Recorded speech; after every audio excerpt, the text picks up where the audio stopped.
אנחנו בוואן גוד עסקנו לא מעט בפסוק י"ד בפרק ז' של ספר ישעיהו, ובמיוחד בבירור פירוש המילה עלמה בפסוק.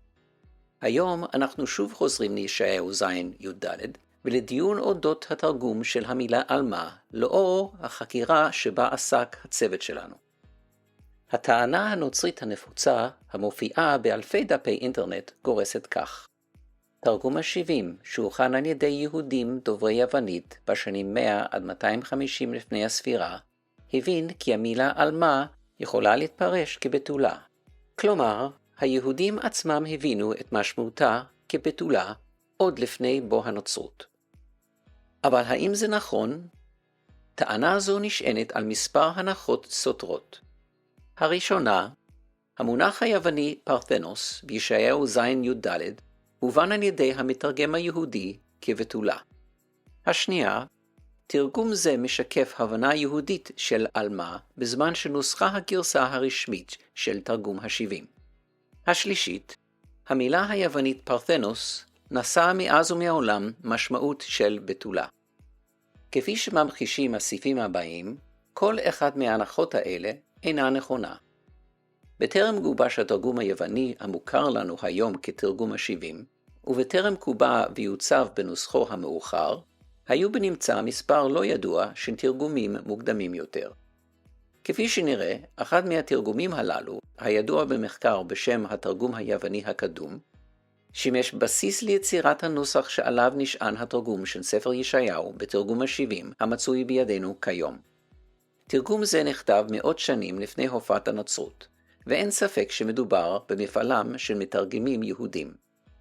אין בידינו העתק קדם נוצרי של אותו תרגום, אבל, כפי שתראו, אין זה משנה.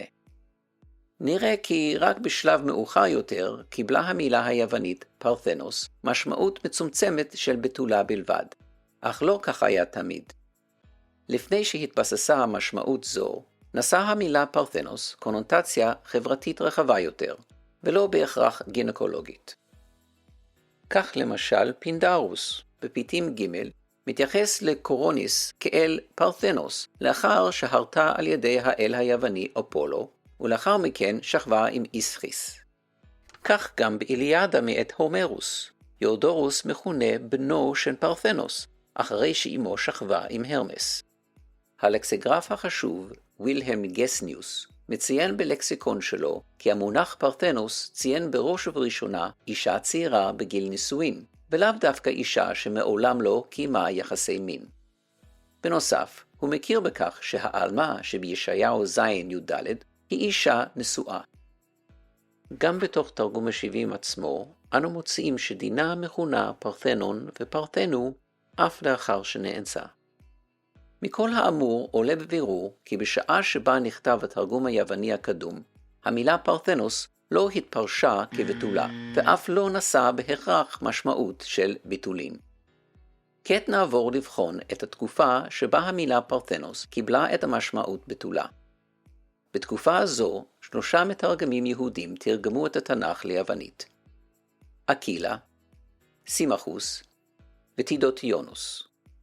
3 היהודים הללו פעלו במאה השנייה לספירה, בתקופה הרומית, והם לא היו דמויות שוליות.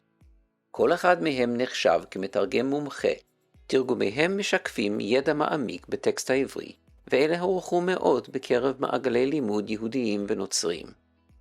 אף על פי שפילוסופיות התרגום שלהם שונות זו מזו, 3 מאוחדים בתרגום עלמה בישעיהו ז' י"ד כניאניס, כלומר עלמה, ולא כפרתנוס, שמשמעה בתקופתם הייתה בתולה. אחדות דעים זו חשובה מאוד. היא איננה מקרית, ומצביעה במידה רבה על כך שבמסורת הפירוש היהודית, עלמה הובנה כאישה צעירה בגיל נישואין, ללא קשר לבתוליה. אם היה מדובר בהבנה נפוצה בקרב היהודים כי עלמה משמעותה בתולה, יהיה קשה להסביר מדוע 3 מתרגמים יהודים עצמאיים, בכלים ובנסיבות שונות, נמנעו בהסכמה מלהשתמש בפרתנוס דווקא בפסוק זה. אוריגנוס מאלכסנדריה היה פילולוג קפדני ומתוחכם. כאב הכנסייה הוא שאף לתעד את השונות הטקסטואלית במקום להסתירה.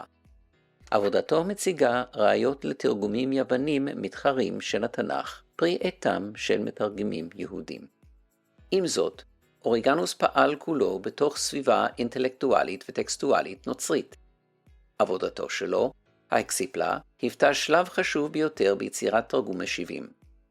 האקסיפלה, שנערכה בתחילת המאה השלישית לספירה, הציגה עמודות מקבילות של נוסחים שונים של התנ"ך, כולל הטקסט העברי, תעתיק יווני, ותרגומים יוונים המיוחסים לאקילה, סימיכוס ותאודוטיונום, ועוד גרסה של התרגום היווני הקדום שהייתה בידו.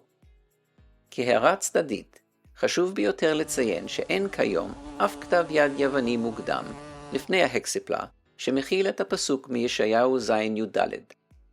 ניתן לאמת זאת ממסמכי כתבי היד הקיימים. בעוד שידועים פפירוסים יוונים מוקדמים של תרגום משיבים עבור ספרים אחרים, אין שריד יווני המקדים את תקופת הנצרות או אפילו לפני אוריגנוס, הכולל פסוק זה. העדויות המוקדמות ביותר לנוסח יווני רציף של ספר ישעיהו הם קודקס ותיקנוס, קודקס סינטיקוס וקודקס אלכסנדרינוס מהמאה הרביעית והחמישית לספירה, הרבה לאחר אוריגנוס. העובדה היא שעמדו בפני אוריגנוס 4 תרגומים של התנ"ך ליוונית.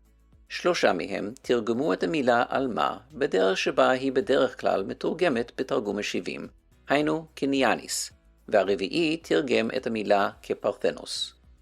זה לא הפריע לאוריגנוס המלומד, למרות שהמתרגם של תרגום משיבים כינה את דינה לאחר שנאנסה כפרתנון וכפרתנו, ולמרות שתרגום של ספר ישעיהו בתרגום משיבים נחשב כתרגום הגרוע ביותר מבין כל ספרי התנ"ך. אוריגנוס בחר לתרגם כפי מה שכנראה התאים לתיאולוגיה הנוצרית שלו, ולא כפי התרגום המילולי ש3 מלומדים יהודים הפועלים בנפרד תרגמו עלמה.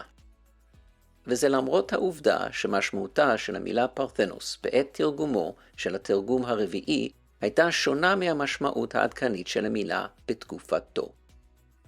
לסיכום, הטענה כי תרגום משיבים מוכיח שמתרגמים היהודים הבינו את המילה עלמה כבתולה אינה נכונה, ואינה משקפת את הראיות הברורות לכל המתבונן.